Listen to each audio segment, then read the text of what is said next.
Hello, BookTube. As you know, if you've been watching this channel, all-out warfare has erupted in our little corner of BookTube, and Matthew at Mayberry Book Club is the instigator.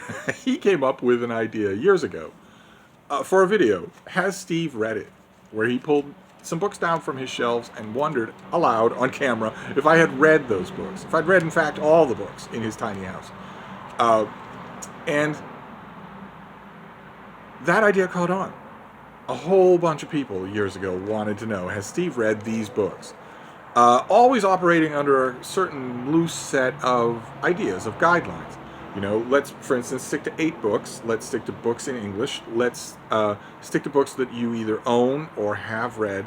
So no outre choices, no going, intentionally to Amazon or Goodreads to pick a stumper of a book. The idea is to walk the line between something so obscure that there's no chance that I or anyone would have read it, and something that's so common that there's no chance I haven't read it. And a lot of people back then walked that line quite well, and it was a lot of fun.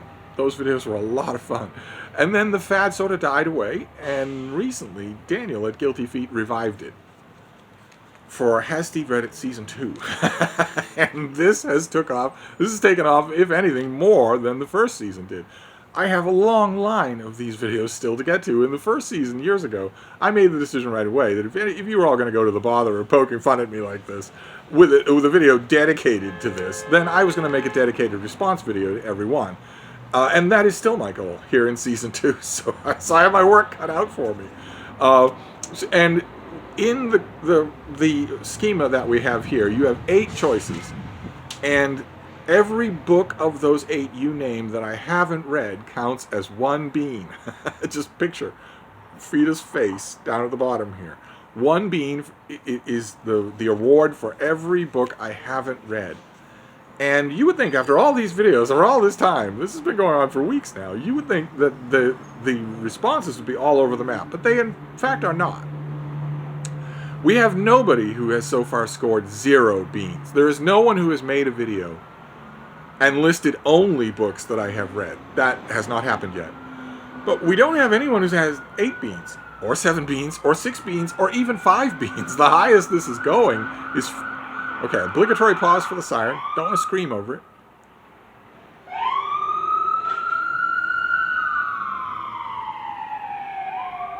Okay. The highest so far that anyone has racked up a total is 4 beans. Halfway to the brass ring. And also, right at the moment, we don't have any winners or losers. There are a bunch of unnamed, unwashed, lower caste people who are down at 1 bean. I believe they meet every Thursdays at the Squealing Pig for compensatory beers. And then there are a few people up at the top, so to speak, at 4 beans. But that's it. We don't have any one person at either end. There are a group of people at either end and the smattering throughout. And the contestants just keep on coming. And today we're doing Gina Stanyer. I will leave a link to her channel, a fantastic BookTube channel. All these, I'll try to remember to leave links, but if I don't, remember, at Jim's channel, Jim's Books, Reading, and Stuff, he has a playlist, and he updates it. If I can remember, I'll leave a link to that playlist, because that would be invaluable. But one way or another, we're going to do Gina Stanyer today. She's a fantastic BookTube channel, turns on the camera, just talks to you. She has the air of a cat fancier, but nobody's perfect except me. And we're going to see what she does for Has Steve Read It Season 2. So her first book is The Carousel by Rosamunde Pilcher. And Gina says, I remember the first time I noticed this on her channel, she says just right to the camera that Rosamunde Pilcher is one of, if not her single most favorite author.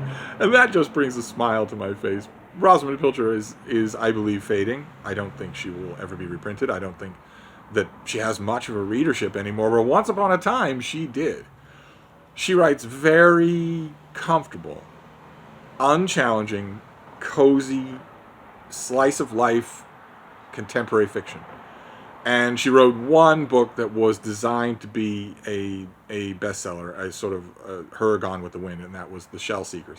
And it was. It sold like crazy. When I worked in a retail bookstore, I had sort of I sort of overviewed quite a few sections to sort of keep track of them, especially in the pre-computer database days, when you had to keep track with just a pad of paper of what books were going at what rate and their ISBNs, so that you could constantly shortlist them. Otherwise, you would just have holes on your shelf, and you couldn't have that. And I noticed that the Shell Seekers, even though it was 3 or 4 times as long as a usual Rosamunde Pilcher book, outsold all of her others. So it's always great. It puts a smile on my face to see Gina just openly mention that. Unfortunately, the Carousel is a yes. When I saw that Rosamunde Pilcher was so popular with my readers, I read everything. Sooner or later, all of her mass market paperbacks came my way, because the attitude or the procedure at retail bookstores was, and probably still is, that if the cover of a mass market paperback is damaged, you strip the cover off to send back to the publisher for a full rebate, and you can just throw away the body of the book. The publisher doesn't need you to send the book back. They just need the cover with the barcode. That's all. An absolutely obscenely wasteful and ridiculous way to do business that I could tell even in the 1980s was certainly going to cause major trouble for the retail book market down the line. But things happen. Problems happen all the time, especially in our old store that had roof leaks all the time. So I eventually had strip copies of everything by Rosamunde Pilcher. I wasn't going to spend any money on her books because she's not exactly my kind of writer. But I did immediately see her appeal. So it's always great to see. I read all of her books, so the Carousel is a yes. So we'll move on to Living a Beautiful Life by Alexandra Stoddard. And this is a lifestyle type book along the lines of Martha Stewart, what you can do with, fragrant potpourri and that sort of thing, or napkin rings, whatnot. And Gina Stanyer makes comments about this book when she's holding it up on her video, sensing that I am a pillow fort kind of guy, that I don't really go in for, house beautiful homemaking tips.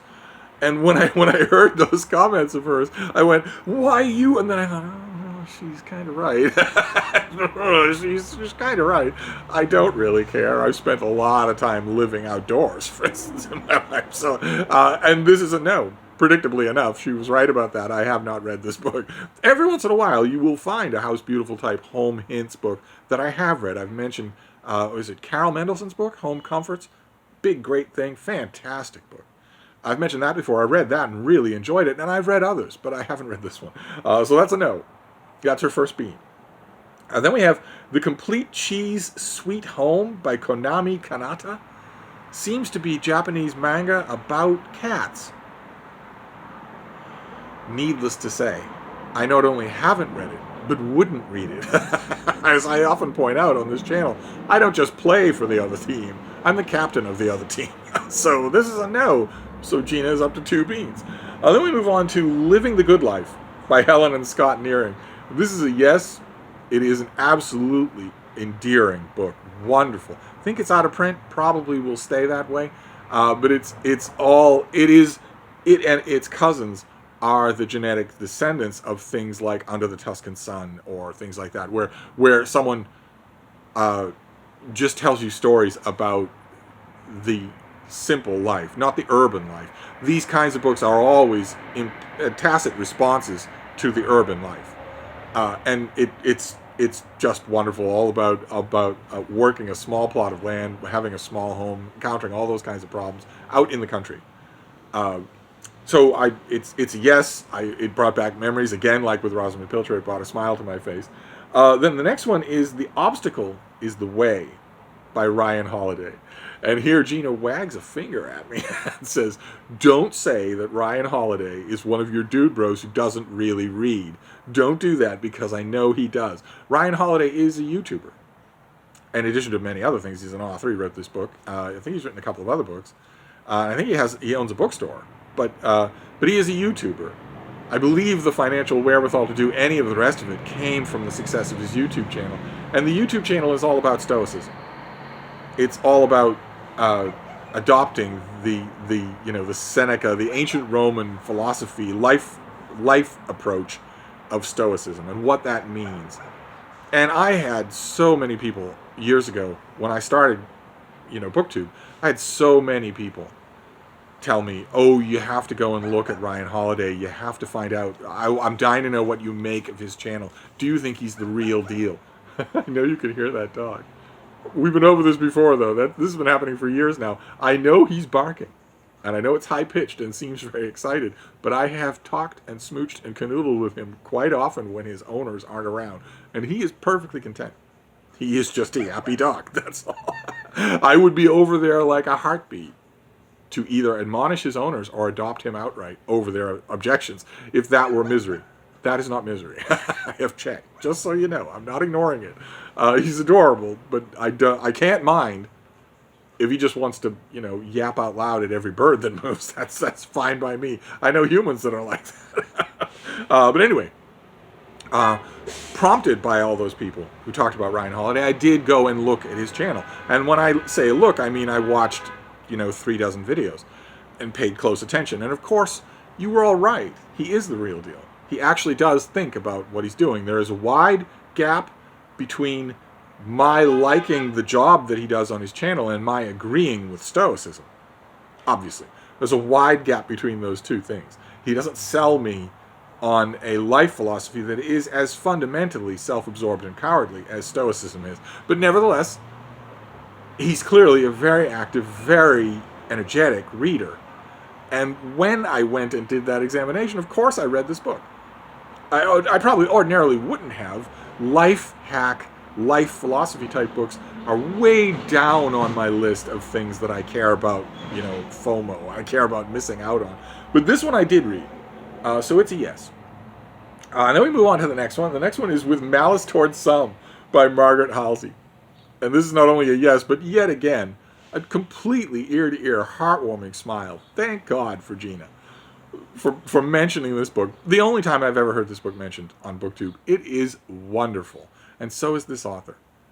Wonderful. With Malice Towards Some will never come back into print. I feel certain of that. But if you find it at a yard sale, it sold like the dickens. It sold like crazy. There are many, many, many, many copies out there. I'm amazed I haven't come across one at the Brattle in quite some time, unless I've just missed it. But it's exactly the kind of thing that would be in, somebody's attic where they sell the Brattle 400 books and it's just there. It's been there for 50 years. That I would grab in a heartbeat if I saw. The Brattle will provide. I will find a copy of this book there someday. But if you see one, grab it. You're going to love it. It's a great reading experience. This gives me a real good idea of Gina's reading taste. That is one of the fun parts of Has Steve Read It, is that I'm seeing these books that you wouldn't dream of getting rid of, but that you're not necessarily inclined to talk about on BookTube. That's Hannah at Hannah's Books calls it the fringes of your library. But oftentimes those fringes contain a lot of affection. I'm so happy to see this book. Don't have a copy, but I strongly recommend it. So that's a yes. Then we move on to No Holly from Miss Quinn, which is a misread book. And it's a no by the hair of its chinny chin chin. I have read many books. I've read many misread books. And I kind of sort of like them, although once again, I think it makes a neat picture. It is eminently understandable that Gina would lose her heart to Rosamunde Pilcher and love the misread books. They are very much for the same readership. And I have read quite a few misreads, but I haven't read this one. so that's a no. And then we move on to the last one. And the last one is Always Rachel, edited by Martha Freeman. Which is letters between Rachel Carson and Dorothy Freeman. It's a big volume. It's a current volume, a contemporary volume. It's still in print, and I read it and loved it. Thought it was just fantastic. Rachel Carson is the author of Silent Spring. Gina holds up a very lovely copy of Silent Spring and tacitly endorses reading it. You should definitely read Silent Spring. But Always Rachel is wonderful. Just in the way that, Gina makes this point in her video, in a way that we're going to lose when we lose snail mail paper correspondence. We're going to lose that because the equivalent does not exist. You tech heads out there have assured me that emails can still be recovered, but what is an email compared to a snail mail letter that you sit down with a pen to write? If you're a writer like Rachel Carson, then your email is not going to be the same. I hope I'm wrong about that. But one way or another, this is a yes and also a resounding recommendation. But not before you read the book. by this. Rachel Carson wrote a number of books, and they're all wonderful. I happen to think that a couple of them are much better than Silent Spring.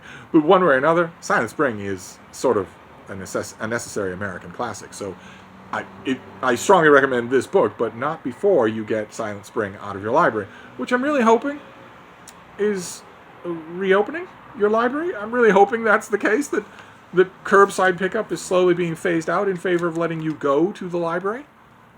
Is that true in your locations? I'd love to hear about it, especially if it's good news. I'd love to hear that. But anyway, that is the Gina Stanyer episode of Has Steve Read It Season 2. And if you've been keeping track at home, you realize that her tally is 3 beans, which is very respectable in terms of how Season 2 has gone. It would flunk you out of any community college in the country, but it is very respectable when it comes to the reactions, the results that we've seen so far. It's not 1 bean, thank God. Wouldn't want to associate with those people. It's not 2 beans. It's not 4 beans, but it's not bad. It's a respectable outcome. And that is the rather tepid note on which we're going to leave things until next time. Who knows what the next episode will be, and will it have any... Will we, for instance, have a runaway victor? Someone who actually gets to 5 beans alone? Or will somebody get the dreaded 0 beans? You'll notice that Gina had no face palms. She had no way of knowing that some of these wonderful old books that she's naming, she had no way of knowing that whether or not I may have read them, because it's kind of amazing, I realize, how much reading I've managed to cram into my sultry, narrow-waisted, bee-sting-lip, wavy black hair 28 years of sexy, sexy life on Earth. It's kind of amazing how much reading I've crammed into those 28 years, especially since you have to figure, even with a sex symbol like me, a couple of those years had to be infancy. One way or another, she had no way of knowing, so she has no face palms, much less the dreaded quantum face palm, which no one has had so far. A face palm is where someone puts a book on their list that it's just amazing to me that they would think there was a chance I hadn't read it. Like, for instance, the foundational literary classic of Wales, or the Mahabharata. You wouldn't. It is a facepalm of the first order to put something like that on your list. But a quantum facepalm is an order of magnitude worse than that, where there is actual documentary evidence that I have read your book. The worst possible thing being the quantum singularity of facepalms being that you hold up a book as one of your 8 choices on which I am blurbed by name. So all you had to do is turn the thing over. No one's done that yet. Will it happen tomorrow? Tune in, and we'll find out together. Thank you, BookTube.